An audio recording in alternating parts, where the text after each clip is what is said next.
Σωματική αποτοξίνωση. Το σώμα μας καθημερινά λειτουργεί ασταμάτητα για να μας κρατήσει ζωντανούς ακόμα και όταν εμείς κοιμόμαστε. Μπορούμε λοιπόν μέσω της αποτοξίνωσης να του δώσουμε πολύτιμη βοήθεια. Αρχικά, να πίνουμε αυθόνο καθαρό νερό. Και όταν λέμε καθαρό νερό, εννοούμε νερό τρεχούμενο βρύσης, φιλτραρισμένο. Και όχι πλαστικά μπουκάλια τα οποία μπορούν να έχουν εκτεθεί στον ήλιο μέρες, εβδομάδες, ακόμα και μήνες.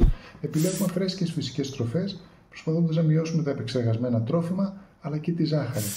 Υπάρχουν πάρα πολλές φορές ταμπέλες οι οποίες λένε χωρίς ζάχαρη, εννοώντας όμως ότι έχουν άλλες γλυκαντικές ουσίες, όπως για παράδειγμα ασπαρτάμι, οι οποίες μπορεί να είναι ακόμα πιο βλαβερές.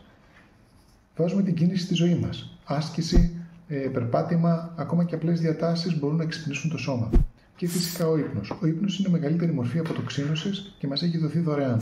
Φανταστείτε το σώμα σαν ένα νοσοκομείο, όπου μέχρι τις 12 η ώρα όλοι οι γιατροί είναι εκεί και λειτουργούν, επαναφέρουν βλάβες, ενώ μετά τις 12 μένουν μόνο τα επίγοντα. Καταλαβαίνετε πόσο δύσκολο είναι να επαναφέρουν αυτά τα οποία έχουν συμβεί μέσα στην ημέρα.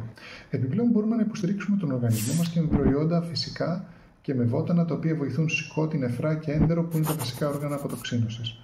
Στο επόμενο βίντεο θα μιλήσουμε για τα προβιωτικά και πώς μπορούν να βοηθήσουν τόσο στο κομμάτι της σωματικής όσο και της ψυχικής αποτοξίνωσης και γιατί σε πολλές περιπτώσεις αποτελούν και μια πιο φυσική αντιμετώπιση αλλά και λύση από τα ψυχοφάρμακα.